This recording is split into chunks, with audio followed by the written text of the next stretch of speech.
महासागर न्यूज. तुम्ही जे म्हणतात की मी म्हणतोय नाही, तुम्ही तुमच्या चॅनलवर दिलेल्या मुलाखतीमध्ये हे महाशय असं म्हणतायत की माझ्याकडे बॉम्ब आहे. काय बरोबर, माझ्याकडे बॉम्ब आहेत आणि माझ्याकडे कोणी आंदोलन करायला आलं तर मी बॉम्ब टाकेन. पाकिस्तानवर बॉम्ब टाकताना भारत 100 वेळा विचार करतो. मग मोदी पाकिस्तानवर बॉम्ब टाकताना भारत 100 वेळा विचार करतो आणि हे म्हणतात मी कार्यकर्त्यांवर म्हणजे माझ्या विरुद्ध आंदोलन करणाऱ्या कार्यकर्त्यांवर बॉम्ब टाकेल. हे असं म्हणतात की जर आंदोलन कोणी केलं याने गद्दारी केली आहे सगळ्यात आधी. आता लोकशाहीमध्ये आंदोलन करण्याचा अधिकार प्रत्येक नागरिकाला आहे. तुम्ही बेईमानी केली, तुम्ही मशाल चिन्हावर निवडून आलात आणि तुम्ही दुसऱ्या गटारामध्ये उडी मारली. ते म्हणतात की आंदोलन केलं तर मी तुम्हाला स्मशानात पाठवेन म्हणजे ठार करेन. आणि माझ्या नादाला लागू नका. मी याआधी 5 लोक ठार केले. आता हे 5 लोक ठार केले असतील तर ते कोणत्या प्रकरणात त्यांनी ठार केले आहेत, कधी ठार केले, ते कोण होते, त्यांच्या बॉड्या मिळाल्यात का नाही, रिकव्हर झाल्यात का नाही त्यावेळेला, हे असं म्हणतायत. तर त्याची चौकशी अत्यंत गांभीर्यानं गृह खात्यानं आणि मुंबई पोलीस आयुक्तानं केलं पाहिजे. जर बॉम्ब तुमच्याकडे असतील तर बॉम्ब तुम्हाला दिले कोणी, अतिरेक्यांनी दिले का?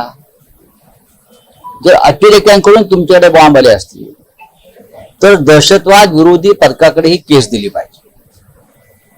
कारण बॉम्ब अतिरेकी बनवतात ना. मुंबईवरती बॉम्ब हल्ला कोणी केला? दाऊद इब्राहिमने केला किंवा पाकिस्तान मधल्या अतिरेक्यांनी केला, कसाबने केला. हे अतिरेकी आहेत, त्यांच्याकडे बॉम्ब होते आणि हा माणूस म्हणतो माझ्याकडे बॉम्ब आहे. मग एकनाथ शिंदे यांचा बॉम्बचा कारखाना आहे का?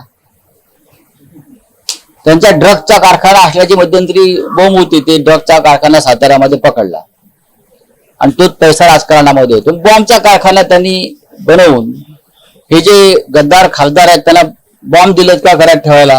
कार्यकर्ते आले का वरून बॉम्ब टाका. याची चौकशी व्हावी आणि कोर्टामध्ये आता आमचं एक पिटिशन जाईल. आमच्या एकाही कार्यकर्त्याला हात लागला, कोणावरती खुनी हल्ला झाला तर त्याची जबाबदारी या बॉम्बची धमकी देणाऱ्यावरती आहे, लक्षात घ्या. आणि मी परत सांगतो, दादागिरी कोणी करायची नाही. आपण गद्दारी केली, आपण 50 कोटी गिळले आहेत ना. मग ते भाऊ वागचौरे असेल, संजय देशमुख असेल यवतमाळचा, परभणीचा तो संजय जाधव असेल, नागेश अष्टीकर असेल, तुम्ही तुमच्या अवकातीमध्ये राहावं. उगाच पोलिसांच्या मदतीनं किंवा अमित शहांच्या कवच कुंडलांवर शिवसैनिकांना डिवचू नका. तुम्ही म्हणतात ना शिवसेनेकडे आता काय आहे, राहिलंय काय राडा करायला. मग घाबरून पोलीस बंदोबस्तात 100 पोलीस घेऊन फिरतोय तो भाऊसाहेब वागचौरे. परवा शिर्डीला आमच्या 2000 कार्यकर्त्यांना अटक करून ठेवलं का? तर भाऊसाहेब वागचौरे शिर्डीत येणार आहे मतदारसंघात. 2500च्या आसपास कार्यकर्ते 8 पोलीस स्टेशनला अटक करून ठेवली त्यांनी आणि सगळे रस्ते बंद करून ठेवले. हे काय इस्रायलचे प्राईम मिनिस्टर आहेत का? सगळे रस्ते बंद करून ठेवायला का प्रेसिडेंट ट्रम्पचा पोरगा हा? काय कमिशनरला माझी विनंती आहे, हा अत्यंत गंभीर विषय आहे. हे बॉम्ब आहेत का? ते म्हणतात बॉम्ब आहे. त्यांनी कबुली दिली आहे गुन्ह्याची. आरोपी जो आहे त्या जेव्हा गुन्ह्याची कबुली देतो की माझ्याकडे बॉम्ब आहे म्हणजे तो आहे, ताबडतोब ऍक्शन व्हावी. बस. तुम्ही स्वतः सीपींना भेटणार आहात का? नक्कीच, नक्कीच. माझ्या बाजूला बघा रमेश कोरगावकर विभाग प्रमुख आहेत. आमचे दळवी आहेत, सुरेश दळवी आहेत, सुरेश पाटील आहेत. आमच्या महिला आघाडीच्या सगळ्या पदाधिकारी आहेत, शिवसैनिक. हे कशा करता आले? येऊ द्या अंगावर सांगायला. टाका बॉम्ब टाका म्हणजे बॉम्ब आहे कळेल. आता आम्ही तो बॉम्बचा कारखाना शोधू हळूहळू. त्या बॉम्बचं कोठार कुठे आहे ते शोधू. पण खरे बॉम्ब इथे आहेत हे लक्षात घ्या. चला थँक्यू.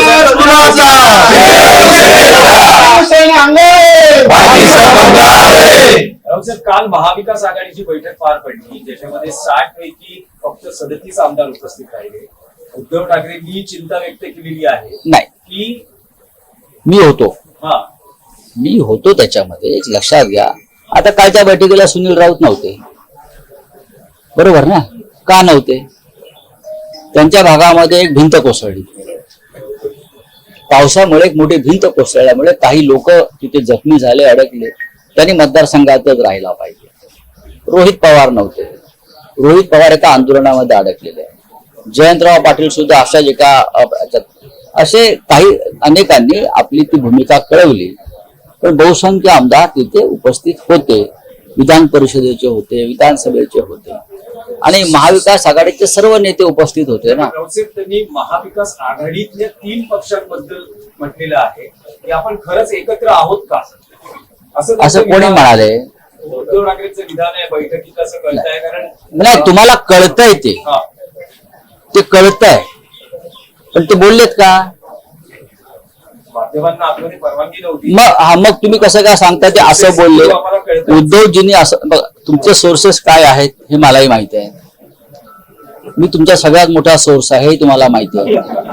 एवढंच मी पण तसं नाही बोलले आहेत ते. उद्धवजींनी असं सांगितलं की आपण जे 3 महाविकास आघाडीचे प्रमुख घटक आहोत त्यांनी सातत्यानं भेटत राहिलं पाहिजे, बोलत राहिलं पाहिजे, संघर्षाची तयारी ठेवली पाहिजे. हर्षवर्धन पाटलांनी एक महत्वाचा मुद्दा मांडला, तो म्हणजे राम मंदिराच्या भ्रष्टाचाराचा. राम मंदिर, अयोध्येतल्या राम मंदिरावरती ह्या लोकांनी मतं मागितली, हे लोक निवडून आले आणि तेच मंदिर भारतीय जनता पक्षाचे लोक लुटतायत, दानपेट्या पळवल्या जात आहेत, देणग्यांचा पहार होतोय राम मंदिरात, अयोध्येत. त्याच्यावरती आपल्याला लोकांमध्ये जाऊन जागरूकता आणली पाहिजे. अशा प्रकारच्या विषयांवर चर्चा झाली, बाकी काय. आणि विधिमंडळामध्ये एकोपा दिसायला पाहिजे तिन्ही पक्षाचा. आपण सरकार पक्षाच्या इशाऱ्यावर काम करणं थांबवलं पाहिजे विधिमंडळात, आणि आपण विरोधी पक्षामध्ये आहोत त्याचं भान ठेवून आपण सगळ्यांनी काम केलं पाहिजे. ही या 3ही प्रमुख पक्षाच्या नेत्यांची एक भूमिका तिथे राहिली. हा हिंदी में क्या है? आणखी एक विषय विधानसभा अध्यक्षांचा दिलगिरी व्यक्त केली. नहीं, commissioner of police Mumbai mister Devendra Bharati ji को मैंने एक लेटर लिखा है. यहाँ के जो एमपी है मुंबई के, जो गद्दार हो गए हैं, वो कहते कि मेरे पास बम है और अगर मेरे खिलाफ कोई आंदोलन करेगा तो मैं उनके ऊपर बम डाल दूंगा. ये बहुत गंभीर बात है. इस देश की हमारी फौज भी पाकिस्तान में अगर बम डालना है तो मोदी जी को पूछते हैं पहले, बम डालना है नहीं डालना है. मोदी जी ट्रम्प को पूछते हैं क्या करना है, डालना है नहीं डालना है.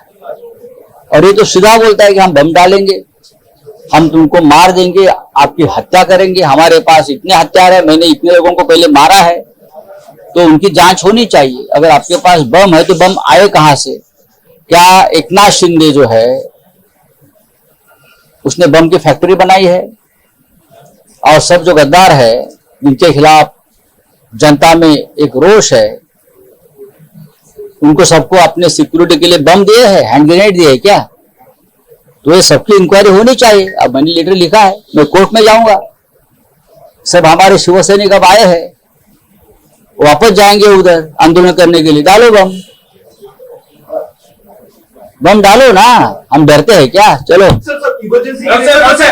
विधानसभा अध्यक्षांचा विषय आहे.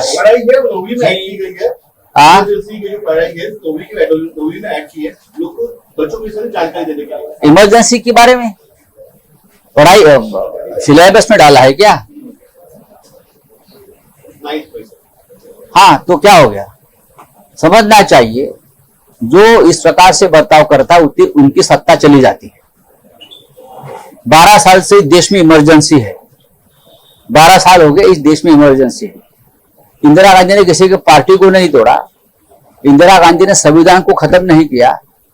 इंदिरा गांधी ने जब ये संघ के लोग थे जेल में, अटल जी, अडवाणी जी, जगन्नाथराव जोशी जी, बाला साहब देवरस जी, तो जहां जहां जेल में थे वहां उनकी 5 स्टार व्यवस्था की थी इंदिरा गांधी ने, और स्पेशल 5 स्टार होटल के सेफ और कुक इंदिरा जी ने अंदर रखे थे, मुझे मालूम है और उनको भी मालूम है। उसमें से कुछ लोगों ने इंदिरा जी की माफी भी मांगी बाद में और इमरजेंसी का समर्थन किया, जिसमें बाला साहब देवरस भी थे और भी लोग थे उस वक्त। लेकिन वो जमाना अब 50 साल हो गए। 12 साल से जो है बीजेपी सारे जो कोर्ट है ये उनको ताबे में ले अब इमरजेंसी है ना देश में, और क्या है। पढ़ाई कार्रवाई जारी किस तरह से देखो, ये पढ़ाई का विषय नहीं है इमरजेंसी। इमरजेंसी का पढ़ाई का विषय एक व्यवस्था है। अगर देश में अराजकता फैलती है तो इमरजेंसी आप लगा देते हैं, संविधान में व्यवस्था है उसकी। तो उसका मतलब आप संविधान को मानते नहीं हो। इस देश के संविधान ने अधिकार दिया है प्राइम मिनिस्टर को, तो अगर देश में अराजकता पैदा होती है तो आपने नोटबंदी क्यों लाई भाई? नोटबंदी क्यों लगाई? आप मुझे बताइए। कोरोना काल में आपने एपिडेमिक एक्ट क्यों लाया ना? संविधान में और कानून में वो प्रावधान किया है, लेकिन आप लोग संविधान को मानते नहीं हो। इमरजेंसी का समर्थन हिंदू हृदय सम्राट बाला साहब ठाकरे जी ने किया था, क्योंकि देश में अराजकता फैली थी। और ये बीजेपी के नेता ये बोल रहे थे खुलेआम, क्या बोल रहे थे? पुलिस को चैलेंज कर रहे थे, फौज को चैलेंज कर रहे थे, इंदिरा गांधी का सरकार का आदेश मत मानो। एक डिसिप्लिन फोर्स को ये बोल रहे थे कि आदेश मत मानो सरकार का। क्या मोदी जी के बारे में ऐसा कोई कहेगा कि प्रधानमंत्री के आदेश फौज ने नहीं मानने चाहिए, तो मोदी क्या करेंगे? क्या करेंगे? चरण सिंह की यह भाषा थी, जयप्रकाश नारायण की भाषा थी। फौज को बगावत का आदेश दे रहे थे और ये बहुत गलत था। इस देश की फौज एक डिसिप्लिन फोर्स है। आप उनको कहेंगे कि इंदिरा गांधी के खिलाफ बगावत करो, देश के खिलाफ बगावत करो, तो इमरजेंसी क्या 10 इमरजेंसी आनी चाहिए।